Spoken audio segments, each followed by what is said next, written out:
Hey guys, welcome back to my channel. It's Mindy here. I hope you're all doing very well. You had a great weekend and you're staying healthy. Today I'm going to talk about a subject I'm not super crazy about. As fragrance enthusiasts, our collection grows quite a bit over time, and at times some of the fragrances that we once liked, that we once loved, we may not be reaching for as much anymore, and that is the case with the fragrances I'm going to talk about today. I want every single fragrance in my collection to be a love. I want, if I play a game of fragrance roulette in the morning and just grab something blindly, for that fragrance to be a complete love.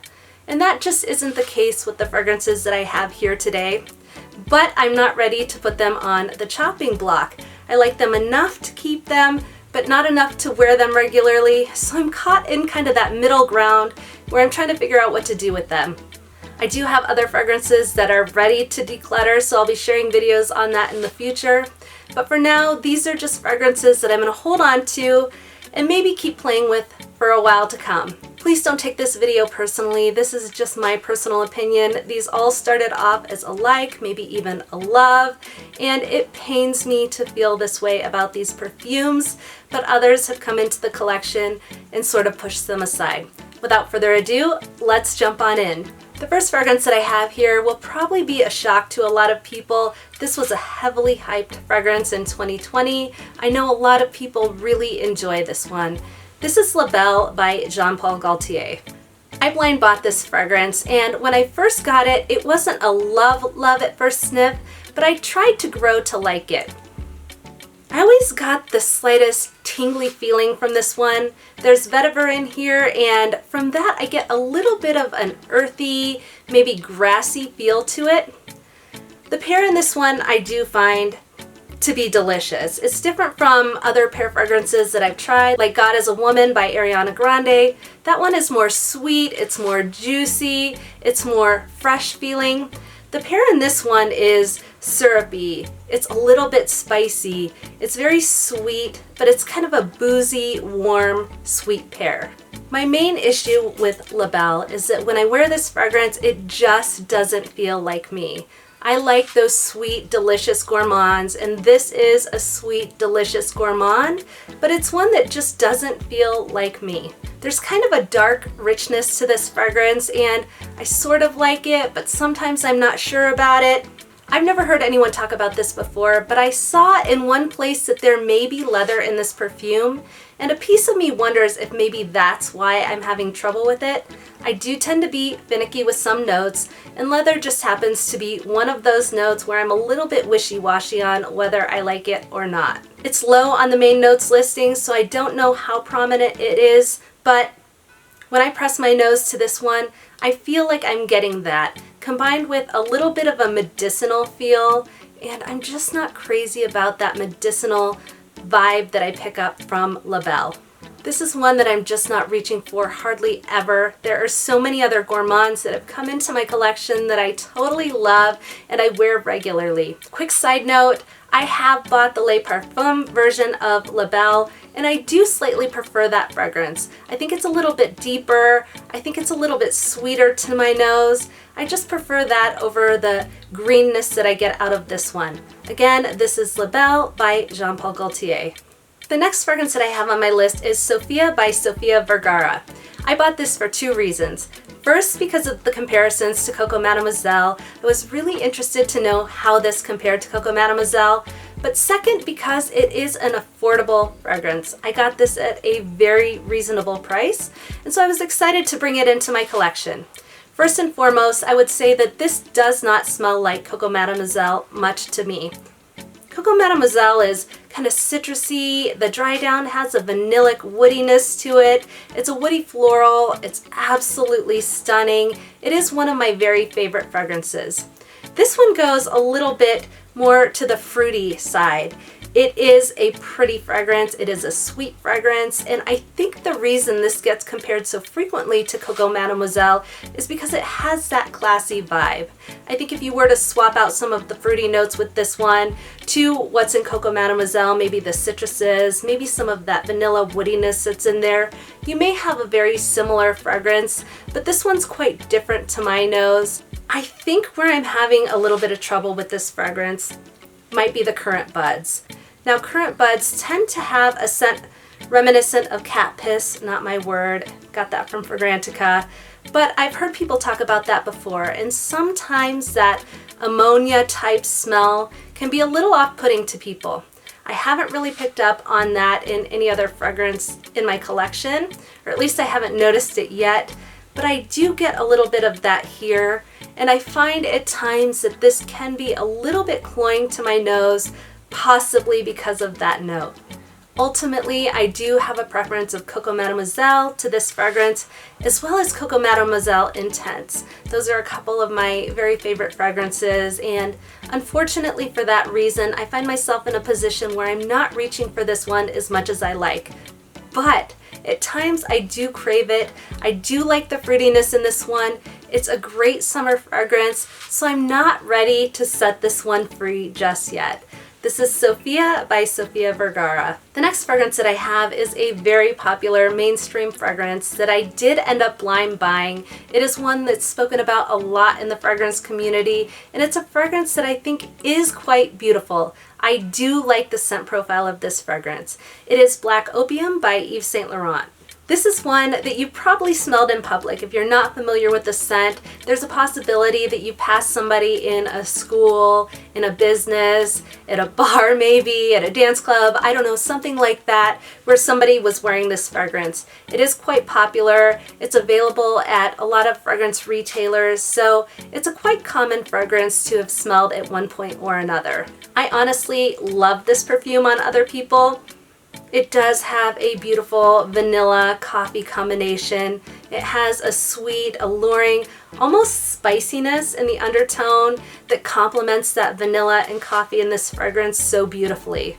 Black Opium almost has me in this purgatory where I don't really crave it all that much, I don't reach for it all that much, but it's just one that I want to keep in my collection. I am not ready to let go. Let me know what you guys think about this one. This was one that I bought very early in my fragrance journey. I bought it without hesitation because there's so much love for it, but now I'm just not reaching for it, and I'm curious about how other people are feeling about this one. Is Nuit Blanche one that I need in my collection? Do I need to expand my horizons when it comes to Black Opium? Please let me know your thoughts on this one. Next up is another one that I bought quite early in my fragrance journey, and I'm questioning if this has been discontinued. I remember quite some time ago people had spoken about this one becoming discontinued, so the demand might be a little bit higher on this fragrance. This is Valentino Donna by Valentino. I haven't spoken about this one much on my channel because it's one that I'm not wearing very frequently. But one of the things that I love about this fragrance the most is the bottle. The bottle is absolutely gorgeous. It's stunning. I love the detail on this one. It looks so classy on my vanity. The scent of this one is beautiful. I have to admit, I do find it to be a very pretty scent. It's leathery, it's powdery, it's slightly sweet. There is iris in this fragrance, which is one of my favorite floral scents to have in a perfume. And so from that angle, I do enjoy this fragrance. It smells classy. It smells like something somebody I admire would wear. But I find that I'm not reaching for it near enough to justify maybe even keeping this one in my collection. Like I said, I love the aesthetic of this one. I think it's nice, but it's not what I'm reaching for. What I found when I've worn this one is that something about the scent profile sort of nags at me. I don't feel like me when I wear this perfume, and that's the case with a lot of the fragrances on this list, and partially why I have them kind of in this place where I'm not wearing them, but I like them. It's almost like I should give them to somebody close to me so I can still appreciate, enjoy, and smell them, but not on me. A part of me wonders if the reason I'm deterred by this fragrance has to do with the leather note that's in here. At times, leather doesn't always work for me. I noticed that leather is also in Bottega Veneta, another classy fragrance that I think smells quite beautiful, quite elegant, but I'm not sure I love it on my skin, and I think it may have to do with that leather note in that fragrance, similar to this one. Moving forward, I'm kind of curious to pay more attention to fragrances that have a leather note in them and seeing if I like them or not. This one just has me on the fence so much. I'm not sure if I'll reach for it much in the future. This is Valentino Donna by Valentino. The next fragrance is probably the one that guts me the most on this list, to be honest with you. This is a fragrance that I worked very hard to get into my collection. At one point I thought it was discontinued. I don't know for sure if that was the case or not, but it wasn't very easy to access. I had sampled this one first, so this is not a blind buy. This is Musc Diamant by La Nuit Tresor in the Lancome line. This is a sweet fragrance like the other La Nuit Tresors from the Lancome brand, but in a more fresh way. The note structure has a lot of musk in it. So in the top you have musk, in the mid you have musk, and also in the base you have musk. The other notes in here that I really find myself enjoying are vanilla, there's rich raspberry in here, and there is a lovely floral aspect to this fragrance with a freesia note. This fragrance was such a pleasant surprise to me. I had explored it a little bit when I was doing a musk video quite some time ago. I'm not really crazy about musk fragrances, and I'm still on this mission to find my perfect musk. Right now I think my favorite might be Musc Ravageur by the Frederic Malle line. This is another one that I find to be super beautiful. When I did that video, I played with it in my basement for some time, and when I would come into the basement, I would just smell this beautiful whiff from this fragrance, and that was convincing enough for me to bring this bottle into my collection. The issue that I have with it is, again, like some of the other fragrances that I've spoken about here, it just does not feel like me. I have a type. I like the sweet, deep, rich gourmands, and this is not that. For me, this is sort of an ethereal fragrance. It's almost like an angelic fragrance. It has an innocence to it. It feels like the person that would wear this would be very nurturing, and while I am some of those things, my family, I just don't feel like it feels right to me when I wear this. It just doesn't feel like me. I can be a little rough around the edges, or I can be a little sloppy at times, and this fragrance just doesn't feel like it fits me or suits me the way I would like it to. Sadly, I love this perfume. I just don't see myself wearing it in the near term.